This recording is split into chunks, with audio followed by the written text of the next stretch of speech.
Hi, I'm Karen, founder of Quiet Mountain Wellness, where we are always for you. Welcome to the channel.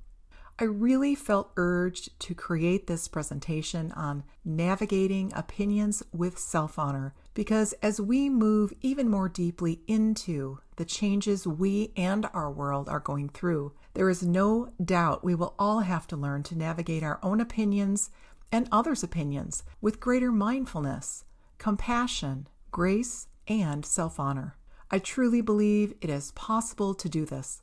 So I've shared some ideas worthy of your consideration that I trust will support and perhaps even inspire you when it comes to when and how you share and receive opinions. So sit back and enjoy. I'll see you on the other side.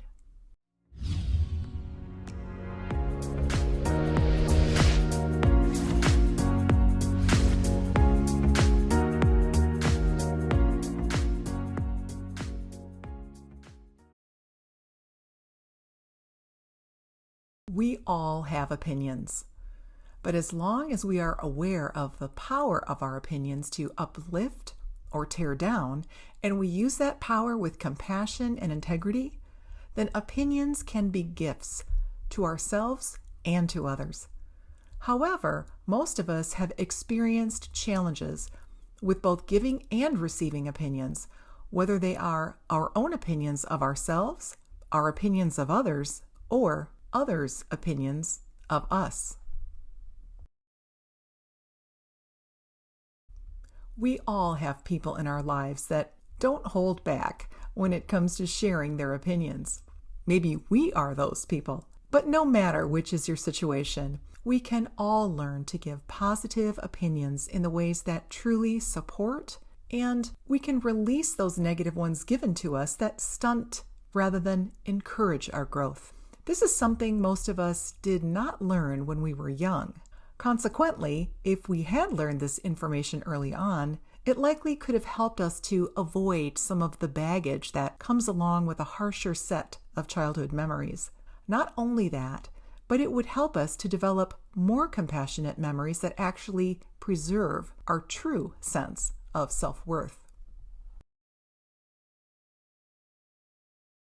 Whether we are the givers of opinions or the receivers of opinions of others, we must accept that opinions have the power to either degrade or uplift, to stunt or to encourage growth. In general, most negative opinions that are degrading our expectation or experience come from being grounded only in negative thought and not in valuable personal experience.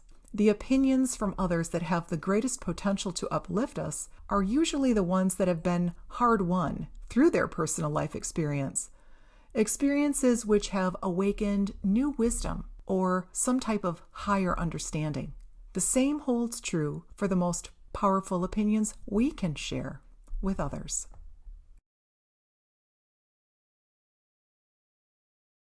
If we're going to give opinions or receive others' opinions, we may need to create a healthy boundary before we do so. This is often the missing piece in our ability to successfully and gracefully reject a negative opinion. We must be stalwart about this process and only take or give opinions worthy of supporting growth. This means only giving or receiving information through opinions when it is backed up by an important lesson learned through experience. Personal experience of another or your own is what gives an opinion its natural and indisputable value. This is a simple yet important concept to remember. When we give or receive an opinion which is not grounded in an experience of value, it may only arise from a negative thought, conjecture, projection, or biases in perspective. This means even if a person has studied or is well read on a topic, they may still lack important information that comes only from experience. Here's an example. If you needed surgery, would you take the opinion of one who has simply studied about that body part? Or would you more likely take the opinion of someone who has actually performed 1,000 successful surgeries on that body part? This is the valuable difference that experience brings to the table. Let's also look at the fact that the power of an opinion often comes from our evaluation of the person giving the opinion and what or who they are to us. If they are someone you respect or have a positive history with, you may take their opinion as fact, even if it is not grounded in experience. As children, we often take the opinions of our parents as facts. From time to time, our parents may offer us opinions that come from negative thoughts alone, yet we may still believe those opinions are true. For instance, we may believe a negative opinion of ourselves given us from a parent who was often frustrated, overwhelmed, angry, or tired.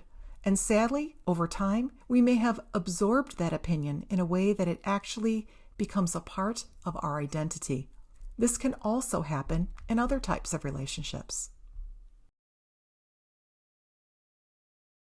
Opinions of a negative nature are the most damaging, and depending on from who they come, they can hurt us in ways that are likely not intentional, but are certainly received as such. We've all heard the adage, if you can't say something kind, don't say anything at all. So you might wonder, can any good come from a negative opinion? I believe the answer is there may only be something helpful when the opinion is based in personal experience in the form of a lesson learned, and when that perspective can be made obvious and is shared between the two. In this case, even if it feels negative, it may have some potential value. But let's face it, we've all said things we didn't mean in a moment of personal weakness. Perhaps we've been left feeling regretful or guilty about how much our words hurt the other. And not to dwell on that, but none of us is perfect. Often our own negative opinions about ourselves or others may arise at times when we feel weakened, out of energy, out of hope, overwhelmed, or when we might be feeling unseen or underappreciated. It is from these same places that others' negative opinions may also arise and find their way to us. So we can see how negative opinions can come from both the outside and from within. Sadly, these negative opinions have a way of leaving a downward or heavy energy in their wake. If we look for reasons we can believe them, then their power is heightened and actually begins degrading our expectation, and therefore can also begin to actually degrade our experience. The more we think and believe in negative opinions, the more negativity becomes a part of our identity, which translates to negativity becoming a bigger part of our thoughts, emotions, decisions, and actions. Think about it this way. If you have ever given the opinion, exercising is hard, or I don't have enough time for what I want to do, or perhaps you hate preparing your taxes, or it seems too hard to always eat healthy, or maybe you even find yourself saying that all you ever get is bad luck.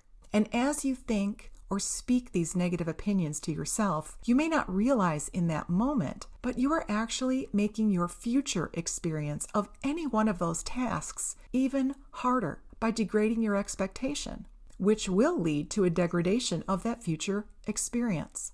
You're also creating a point of focus that is highly negative, and you'll see in a moment why that is so detrimental.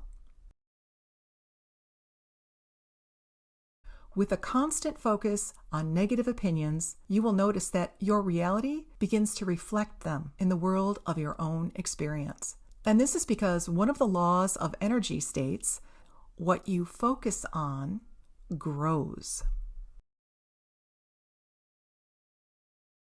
If you were to contemplate all the times in your life that you spoke a negative opinion to yourself or another, or received one from someone else, you might also then consider just how these negative energies have accumulated in your life, and hence enlarged their focus point in your life. And from here, you might start to realize how and why you've thought, felt, decided, or acted a certain way that actually wasn't very helpful or supportive on your life path.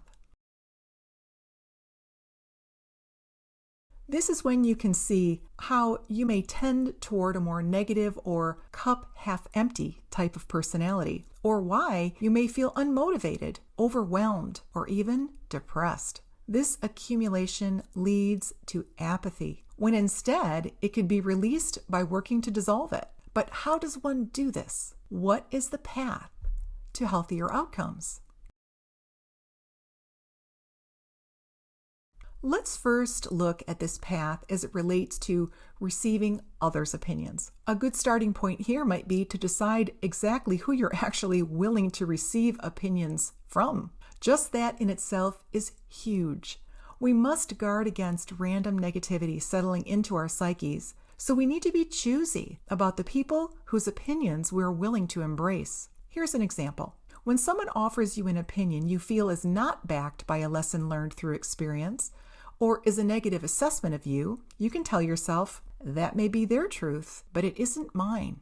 Everyone is entitled to their own opinion, yes, because it is a reflection of where they are and what they can see. Frankly, their opinions are more an assessment of their own level of understanding rather than about having a deep understanding of you. Their opinion may be unique or even have some value, but still may not actually be relevant to your experience. Another method is to ask about the opinion they offered, such as, where did that information come from? Or, on what information are you basing that opinion? Then they may say they heard something, or they learned about it from someone, or they may have read it somewhere. But again, using our standard of any valuable opinions being grounded in the reality of worthy personal experience, it might simply be a bit of information that is not one you value or choose to embrace. And that is all within your power to decide.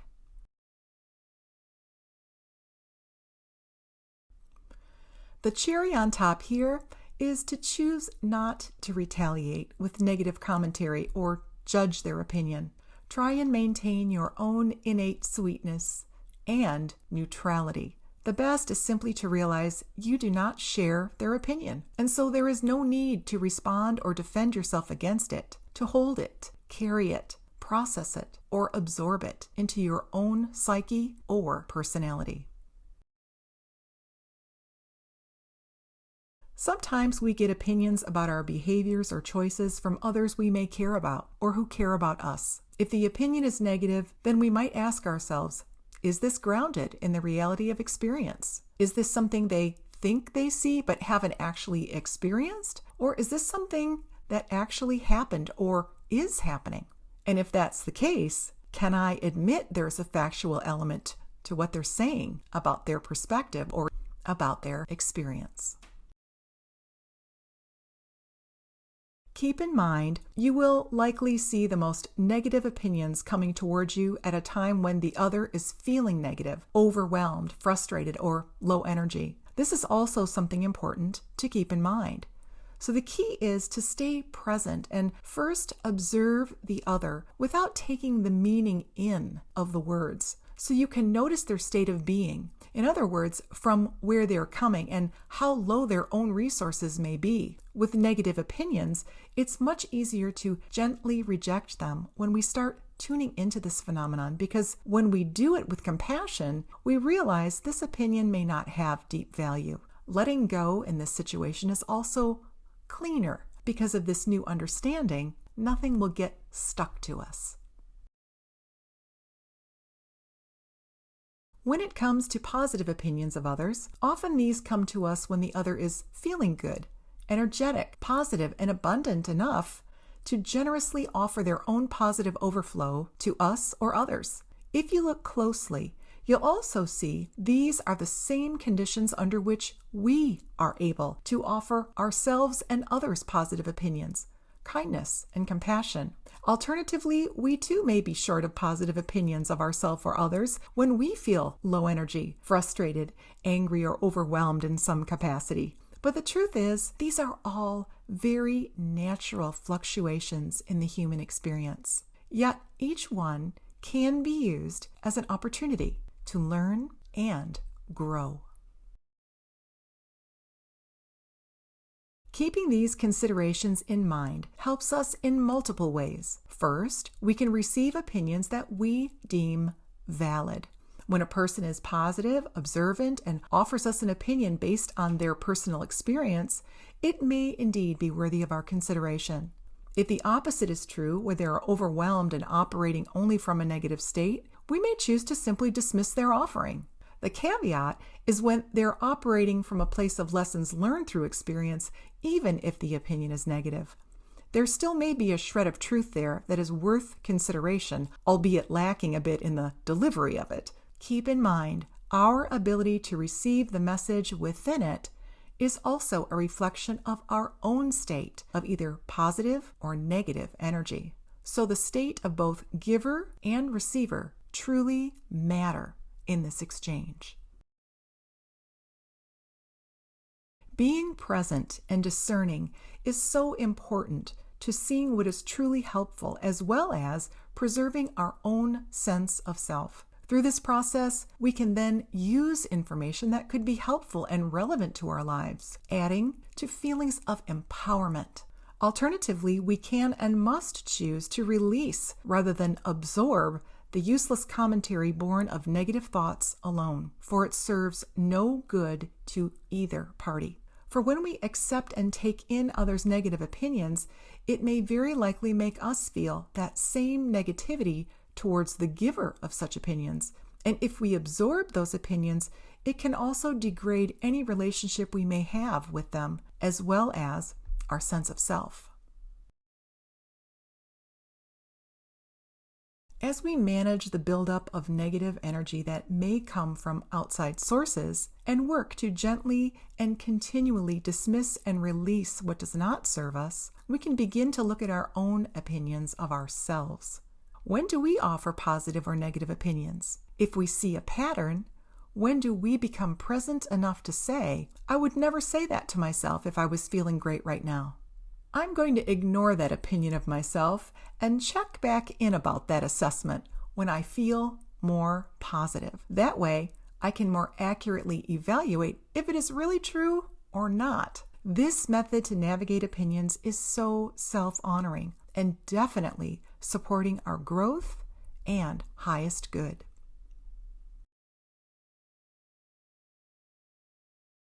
Remember, the best way to gauge the truth of an opinion is to ask, is this grounded in a valuable lesson learned through personal experience, or is it arising from a negative thought? Bringing in some curiosity to this process will help you to assess what really has merit. Be honest with yourself and others. And remember that curiosity opens, awakening fresh perspectives so that compassionate expansion of one's understanding becomes more possible, whereas judgment simply closes off those possibilities. This is when and how we turn opinions into gifts for ourselves and others. It is also how we can hold a greater sense of both personal responsibility and compassion for those who choose to offer us their negative opinions, because now we know how to navigate them with greater self-honor. I trust it has become more obvious that we do indeed have great power to choose what we take in, or if we take it in, by using presence and creating healthy boundaries. Doing so helps us to discern what is truly for our highest good, or what will likely begin to degrade our expectation, optimism, resilience, and our experience in reality. When we use and offer opinions for the sake of supporting growth, of offering a sense of greater experience or a lesson learned, we are being helpful to both ourselves and the other. This is relationship building, not degrading. When others offer us a negative opinion, we must be present, observe, and notice their state of being when they offer their 2 cents to us. In any case, this is both honorable to ourselves and to others. And it is truly a self-honoring way to more gracefully navigating opinions by releasing them or using them as tools to learn, to uplift, and to care for ourselves and each other. I hope you were inspired by today's video. Remember, The more uplifted you become, the easier it is to make choices that propel you toward your highest good. These are such important life skills to develop.